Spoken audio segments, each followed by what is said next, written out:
I will say in our production team, AI has saved us many times. We had a very significant, important project with a large tech company. Last minute, the shoot was cancelled because the speaker couldn't attend. We used eye correction, we cleaned up audio, and we used an avatar to recreate that person. We'd synthesize his voice, layered a number of tools, and the output is genuinely indistinguishable in the context. We're just slowly chipping away at the production output to the point where how much work are we actually going to have to do? I'm always reminded to zoom out and consider where we are, where we were 1 year ago, where we will be in 3 years. We use a tool called...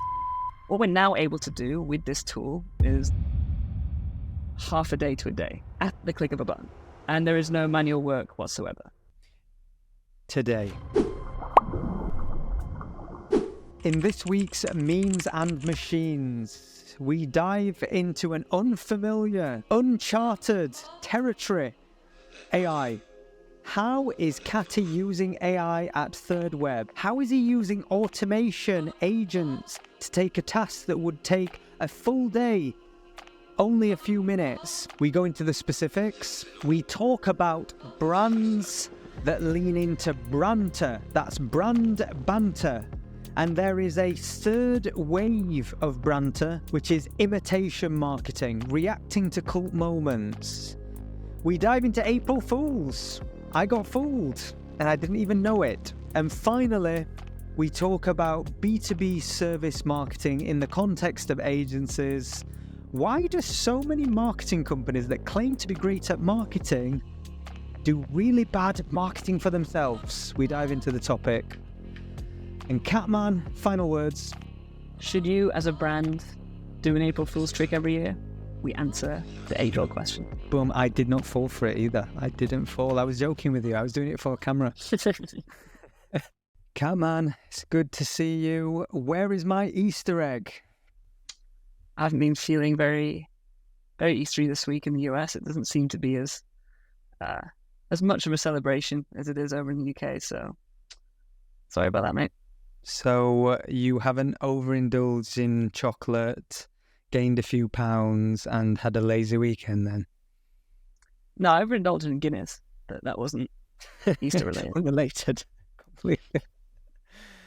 But you had a good few days? I'm completely lost, by the way, because A, we're filming this on a different day to what we usually film on, and B, it's very disorientating coming out of a long weekend. I like them in the sense that it gives me time to unwind and detach and maybe get ahead of things that I typically don't get the time to do in a typical busy week. On the other hand, I don't know what day it is. I'm lost. Weeks are disappearing. The year's running away from us. I'm panicking. God, lots of things happening. I think one thing I'll say is that I feel like the English are a bit better at taking advantage of long weekends. Like, you always feel... I know when there's a long weekend in the UK because, like, Instagram is flying. People are, like, going away. They're all, like, really taking advantage of it. In the US, it kind of just feels more like, maybe I'll stay in and get a few hours extra sleep. But in the UK, it's like, we have to really milk this. You know why I think that is? I just think because the culture around work and, like, what's the minimum requirement of work? It's like 12 days holiday plus a few statutory holidays, which I don't even think are that enforceable. So yeah, people have a slightly different relationship with capitalism, don't have the safeguarding for the majority of workforce, whereas we tend to protect our rights in the UK. Something like that. So dude, couple of things I want to talk to you about this week. Number one, I want to dive into AI. It's a topic we don't talk about hardly ever. Google launched something called Vlogger with a V. And basically you turn your picture into an avatar, and it's a collection of tools that are already available effectively, like HeyGen. You can create an avatar of yourself. But you can also synthesize your voice. You can synthesize your voice in multiple languages. And the idea is now you can create content just from a picture and articulate your ideas. Firstly, what do you think of the tool, the launch? Secondly, do you have any opinions on these types of tools? How useful are they for businesses and marketing teams? And then thirdly, are we going to see a catty avatar in the not too distant future? How do you know that this isn't a cat avatar? Because you were swearing earlier, and I just don't think AI catty Google would is allow that. a foul mouth like you. No, I mean, it does sound like, I think the interesting thing here is that we're seeing, the big incumbents play catch up a little bit with, I think, some of this technology, which feels like it's been on the market for a while. I guess, with Blogger, the ability to take an image and then turn it into an avatar is really compelling. We've used HeyGen a few times. We actually used it for a big video launch at the end of last year, and went really well. It was a very good output. Didn't seem to have, there was no real detection that it was AI, and so that was one of the big light bulb holy shit moments for me.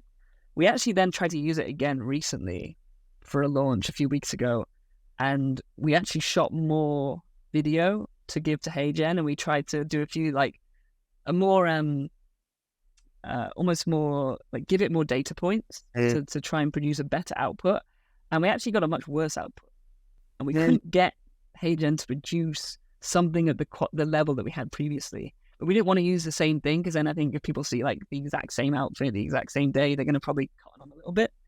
And so it's interesting. Sometimes I feel like AI, you have those moments where the output doesn't seem to necessarily match up with the data points, or rather, it doesn't seem to improve in this kind of linear fashion, where you hear whispers of reports that ChatGPT produces worse outputs than it used to. And again, I don't know how to verify these things, but I've definitely noticed a few times where we actually just gave up and we reshot, and the in-person shot was 10 times better than what the AI was producing. So that's just an anecdote. I don't know, again, there's data to back that up. With Google, it's interesting because you now don't have to shoot video. You can literally give it an image. And if that does produce a strong output, then, we're just slowly stripping away and chipping away at the production output to the point where, how much work are we actually going to have to do to produce this stuff? It's kind of crazy.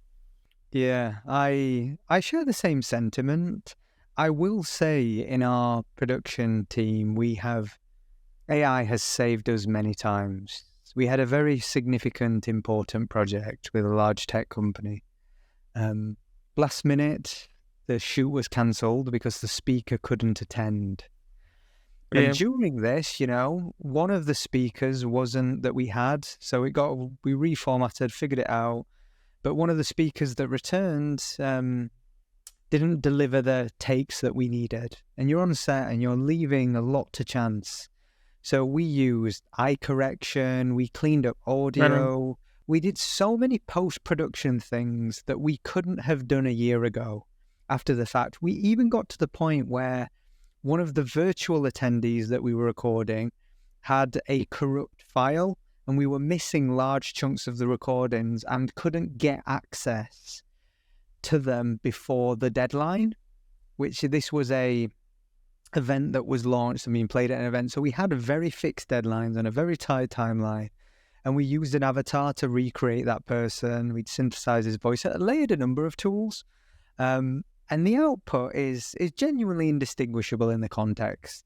I don't know how hard our editing team had to work to finesse in the edit to make that work. It wasn't just press a button, we got the perfect outcome. I know that for sure.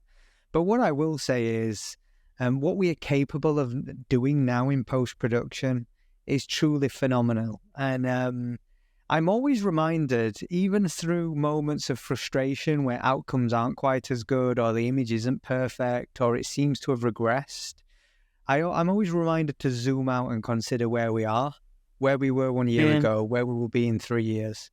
And we had a conversation before about automation agents, and I think that's worth diving into, because I believe, like you, that is the next frontier of AI integration into business. So just to set the scene for anyone that isn't familiar with an automation agent, an AI automation agent, effectively that is AI programs which can be narrow and linear. They can be built to do a singular task, like transcribe, or can do voice synthesis or avatar creation, or the list is endless. and then it's combining these AIs to talk to one another in a sequence to learn and work collaboratively like a team.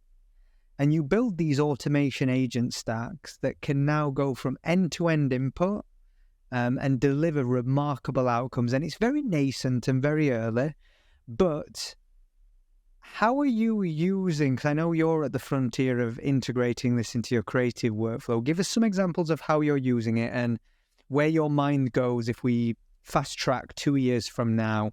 How are marketing teams going to function in the age of automation? Yeah, so I'll give you one immediate example. And we use a tool called Leap. This is kind of my secret weapon right now, Leap AI. I encourage anyone to check it out. And it basically, like you said, allows you to take a bunch of separate, disparate AI tools and sequence them together. Yeah. So, do the kind of manual work that would usually take, a long amount of time. And so, we have a YouTube channel where we have a bunch of technical guides which teach people how to use our product.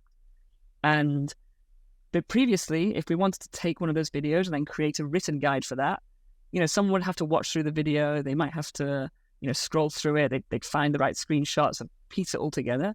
There's a few kind of, automated things you could do, but it's still a very long, drawn-out process. What we're now able to do with this tool is that we can take literally the link to the YouTube video, we plug it in to this tool, and this tool will then sequence together 5 or 6 different tools. So ChatGPT, Claude, a few other image generation tools, and it will first transcribe the video. It will then reformat that copy. It will remove any unnecessary, words that our YouTube creator might have said. It will reformat it for our blog. It will find the relevant screenshots. It will create the SEO metadata that will plug directly into Google. It will proofread it, everything else that you need at the click of a button. And it takes roughly, I think, half an hour per script. And there is no manual work whatsoever. It will then produce an output directly into our blog CRM.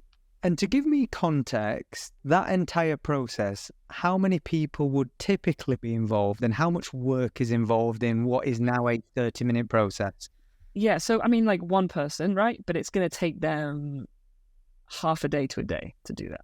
Okay. Right. It's a long amount of time. So you're now taking away that person, right, who can actually focus on higher leverage activities, right? Like the person who would usually do that, they're actually more skilled than we need for them to produce a lot of those tasks.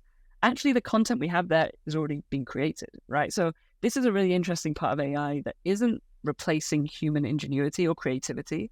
It's just removing a lot of the manual tasks that are usually required to create this content and helping us scale. So actually, somebody is already, I think a lot of people focus on how is AI replacing creativity. This isn't actually replacing creativity because somebody has already done a piece of creative work to produce a cool build or a cool app and then create a video on it. This is just saying, okay, how do we then we have 300 YouTube videos, right? Now we can produce and turn all 300 of those into written guides and then capture the same traffic through Google SEO. And so we're saving months, right? It's not more of manual time. And, who knows how much money in terms of we would have to pay a salary for someone to do that. So that's just one example. There's a bunch of other things that we're also doing here, but it's the first time I've seen we're actually creating some output with these tools where I think a lot of it has been, speculation up to this point. Yeah. Well, a lot of the user cases are novel. I think it does two things though. In one part, clearly you found a very useful user case that saves a lot of time and investment. But I think more importantly, it has your marketing function and your teams think completely in a much more radical way about how they spend their time. I think to your point, there's a bit of an unlock when you have these eureka moments whereby something is just like, wow, that is so useful. And every time you have one, I think it nudges you in a direction that changes your cultural philosophy towards marketing. And you're right in saying the big debate around AI is AI creative?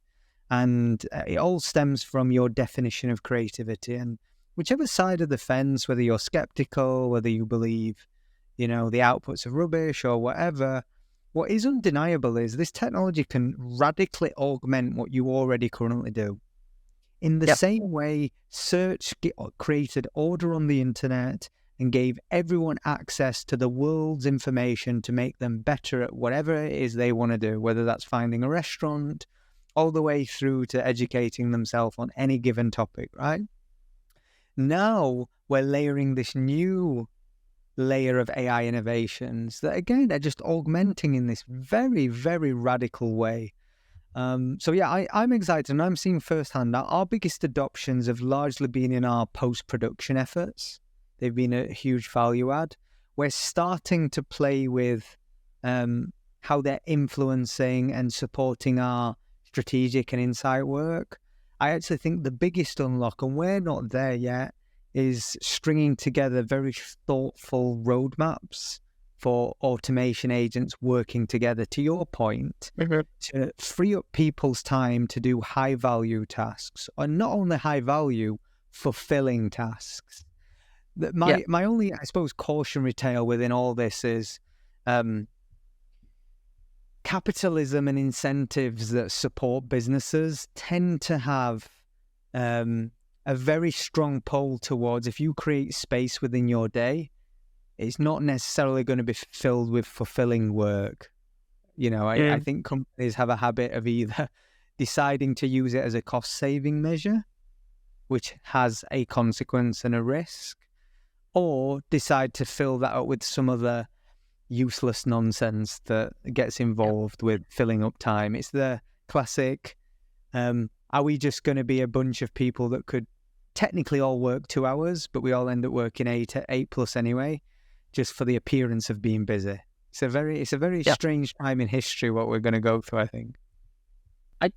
I think the big distinction here, right, and it's the same with the post-production stuff you mentioned, is all of the agents, the AI agents that we're working with, they're trained on our existing content. So each step of the way, we're saying, look at our previous content, look at what we've done previously, and use this as a template or to guide your output. And that's really important because it means that we're cashing in on our previous work. We're using, a lot of thought and effort that's gone into our previous work, and we're scaling up that quality. And so my team now are freed up to focus on that. How do we keep creating good original content? And then that will be used to train AI. So it isn't about starting from scratch, right? We're going to see a lot of low quality output from these tools. And that's not going to win in the long term. Google have been really clear in saying, we did a lot of research before we did this on how is this going to impact SEO? Will this be detected as AI? Now, actually, Google's latest stance is that there is no discrimination between how the content is produced, whether it's a human, whether it's AI. We're going to put no difference to it. It's only about quality, right? So as long as we know how to use these tools to combine them with our existing thought and work and hours of effort that our technical writers have put into this, then we know we're going to get quality output. But if somebody comes in and says, I'm going to use AI to just blank canvas, try and create stuff from scratch, I don't think that's going to work. Yeah. I think it's the same with your post-production work, where you're using it to cash in more on the existing quality work that your team have done, rather than replace their ingenuity and their creativity. Today. I say that today. I don't want to be that guy in the room that just keeps wearing a tinfoil hat and shouting from the rooftops, but the direction of travel generally is one way. Like last week we spoke about autonomous vehicles and the impact and kind of what a moment that was for you. Interesting times. I'm going to get off AI for a second because I've got whatever day we're on today, and I have had my brain blown by AI and talked to death about it. So I want to talk about a new phenomenon. Well, not a new phenomenon, an evolved phenomena that we call Brandter. Banter. Effectively, brands working together. But there's this off strand of Brandter that is becoming popular, which is like imitation marketing. A good example I saw recently was Hailey Bieber's brand had created this, her makeup brand had created this kind of cool phone case to go as part of her launch, and you could put something in the back like your makeup or your concealer. I don't know what makeup, but you could put it in the back of a phone case. And people thought it was genius. It was on brand. People were applauding the kind of photography style. It was slick, and it felt like a different type of launch. I think there was a lot to admire, and it was very thoughtful in execution. Okay. Then we start to see lots of brands replicate that and try and join the conversation, and some of them make a like fake version of their brand on a phone case. And then people, I think, went as far as creating real versions of these that are limited edition. And one I saw was from Heinz. Basically said, the sauciest phone case you can have, and you can put a pack of sauce if you're, a ketchup lover in the back. I thought it was a cute execution. It got a load of interest. It's gone very far. People love it. It's created conversation. My question to you is, what are your thoughts on this kind of imitation marketing? How far can you take it? And if you are a brand that wants to do something like this, where's the cutoff? Where do you fall on the naff side of that line when you're thinking about joining a conversation in this kind of way? Yeah, I think one way to think about it is how your audiences overlap, right? Where there are some cases where if you have very heavily overlapping audiences, you jump on some kind of trend, you get a lot of benefit from that. You seem to be adding to the conversation. But there's also some value in doing it with a completely different audience, right? Where Heinz saw Hailey Bieber do this cool phone case thing. They do their own version. Actually, there might be zero audience crossover. So they kind of get the full credit of the originality, and they get the full reach as a result of that. And nobody really asks any questions, despite the creativity being, basically a copy, which I think is, an argument here could be, how creative is it? Is it okay to copy in marketing? And, how should you think about that? But I think it makes a lot of sense. And I think the other thing to think about here is products. I think we've seen a real increase in brands using new products, right? Or parody products, probably is a better way to call it, as a kind of marketing method, right? Where you see a lot of brands release an image of a new product they're thinking about, and you sit there and you question, is this real? Is it not? Could I actually buy this?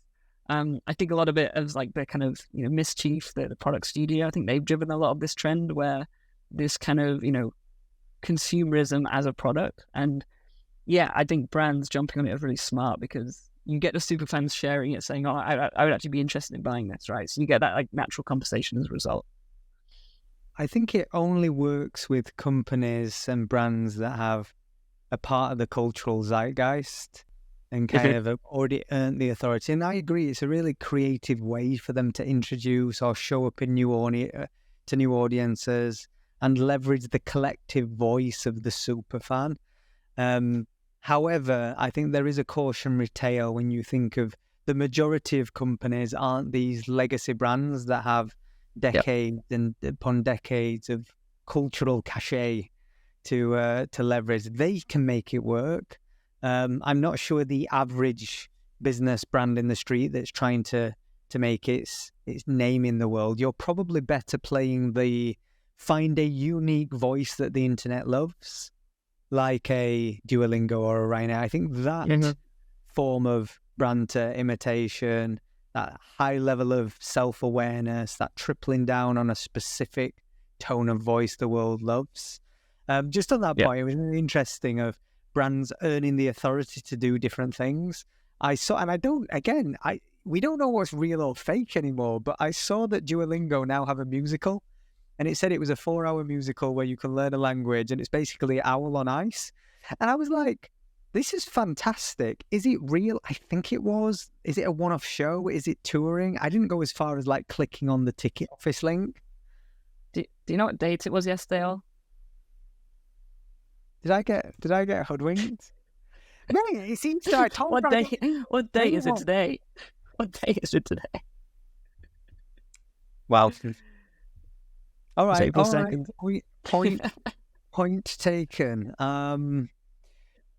it shows that I am not on the pulse like I once was, that I forgot that it was April Fool's yesterday. So- And that's why I think the world's gone fucking weird today. I'm just... I've just had my own eureka moment right now.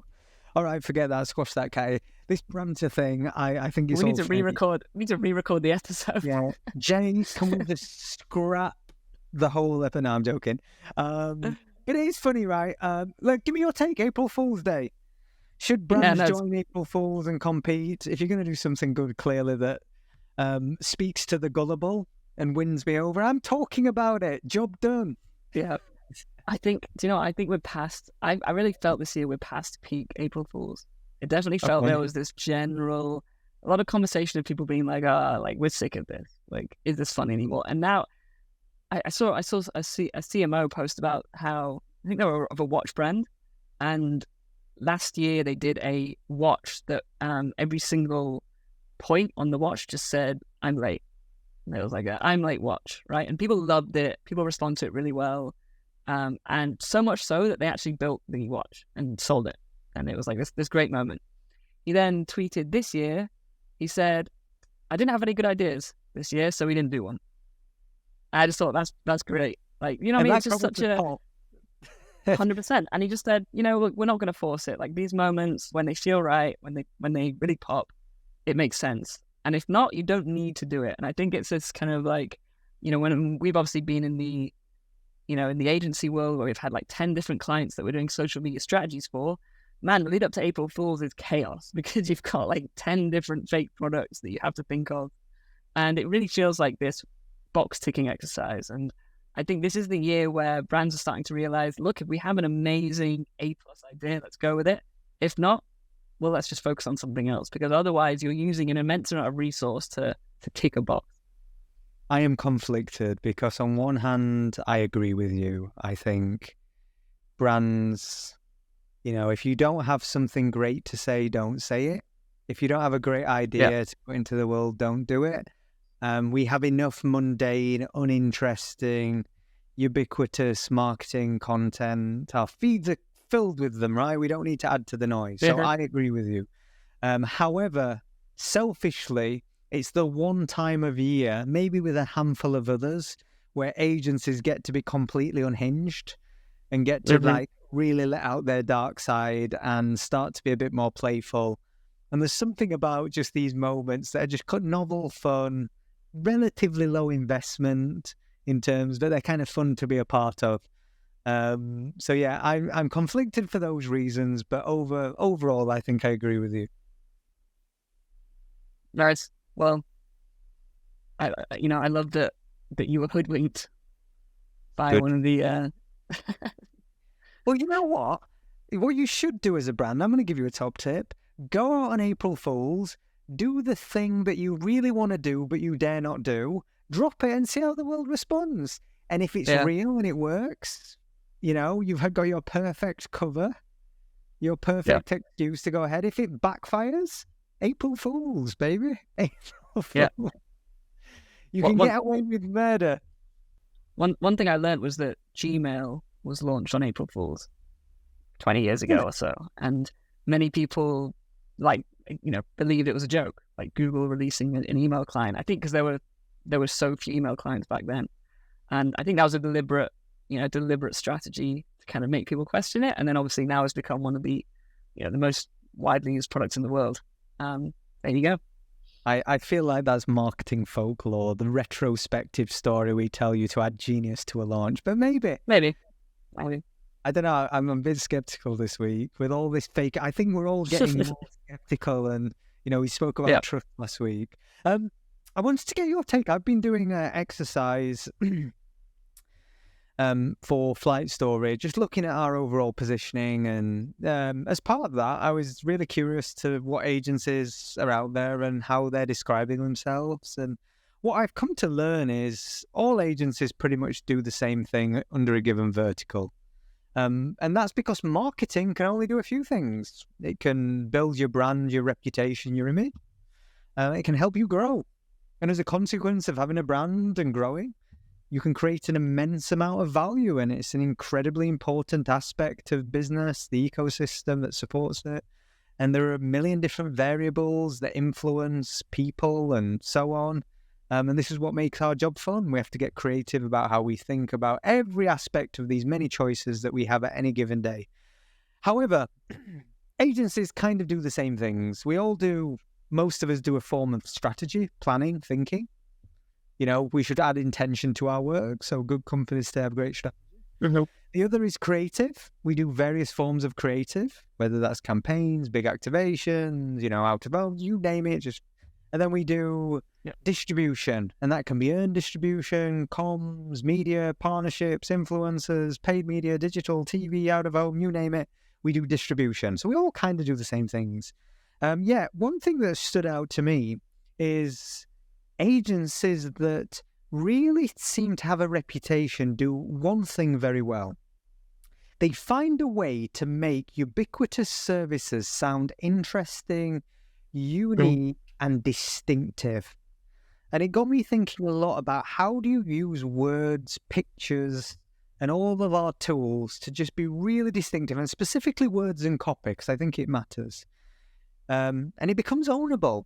If you find that language and you use copy, I think very basic things can become ownable. So firstly, give me your take on how can you use language and copy to create something ownable in the world and give you a point of difference as a service business or any business for that matter of fact. And secondly, what do you think about marketing agency marketing? What are your thoughts or top tips? Mm-hmm. Yeah, it's like when we always talk about when we launch a product, we like to say, how do we make it sound like we split the atom? And again, as marketers, as people, you're always very close to what you're building, and you sometimes forget to kind of step out and how do I actually make this sound 10 times more amazing than it is to us, because it might be amazing to people externally. Yeah. And I would say, like you said, the best agencies tend to find some kind of trend or movement in the industry, package it and productize it better, but then also just repeat it over and over again. You think about VaynerMedia during the kind of content era where it all became about social media and posting, and Gary Vee did a really great job of just repeating the word content over again, and always they became the agency that people thought of with referred content. thought of when it came to social media. And they didn't invent that that movement, but they owned it. And so it's really about and I think a lot of it does come from the founder, right? How do I drive this message over and over and over again and make it as if it kind of came from us? And I think it's something Social Chain did really well as well. From my memory, is taking our products, packaging them in a way that seemed, incredible, but also attaching them to a story. How do I find the story that this can really drive in the industry? It might be a trend, it might be, some kind of movement that we're seeing, and, tie it all back together so that it sticks in people's minds, because people tend to remember stories more than they do products. Yeah.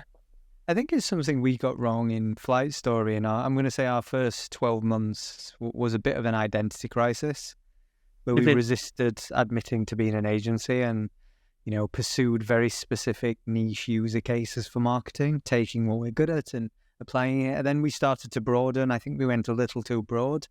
And it's maybe only the last 6 months where we've really found our voice and our lane at that intersection between tech adoption, but fundamentally driving marketing principles. Mm-hmm. It's that fine balance between principles and shiny new toys. There's another thing I noticed with agencies beyond their kind of framing, is good ones seem to have that perfect blend of radical transparency. There's a couple of the design agencies, the name slips me, but I thought they were phenomenal. They basically highlighted a 10-step process, 10 commandments that they go through to great design. And the processes are the same for all of us, by the way, but they broke it down into 10. And this is what I mean by distinctive. So it was 10, and they'd really thought about the copy and language. And each stage was beautifully described. And I just thought, in the midst of moving at 1,000,000 miles an hour and focusing on the work, sometimes you've got to find space to take a break. And to your point, get that viewpoint of, what did you call it, splitting the atom? How do we just make this bigger and better? And it's usually the details. It's usually the finer points and the details. So it's I tend to view great agency marketing is at the intersection between like ambiguity and complete transparency. It feels so contradictory when I say that. How can you be ambiguous but like clear and transparent? But there seems to be this magic that some companies get, and that's how it becomes ownable to them. And that is usually your only point of difference. Of course, the way you work, how you work, the caliber of people involved, the standards that you hold, all of those things matter. They're probably the most important thing. But all of that is usually signaled through your marketing activity. And there's this massive irony in agencies that most agencies are so bad at marketing themselves. They go to the world and say, we are the best, agency for developing websites, and their website is naff. It's like, come on. If you say we're the greatest communication company ever, and like the language is boring, mundane, and just has no panache, you go, come on, get away from it. So I think it's a huge part. We are in the business of creating fame, identity, and brands. And if you can't do it on yourself, it's probably a signal to the world that you maybe don't have the right culture for marketing internally in your organization. Yeah, practice what you preach. On that note, dude, I'm going to practice what I preach because I am late for a call. So on that note, I will love and leave you. I don't know when I'm getting my Easter egg. Is it in the post? Should I pick it up? Is it a click and collect? I don't know. I'll leave that with you. You can text me. Yeah. April 1st it'll arrive. You know how silly I feel now? I feel ridiculous. I do feel ridiculous, but hey-ho. I'll live to tell the tale another day. Anyway, good to see you, Milan. Chat soon. You too. Bye. Bye.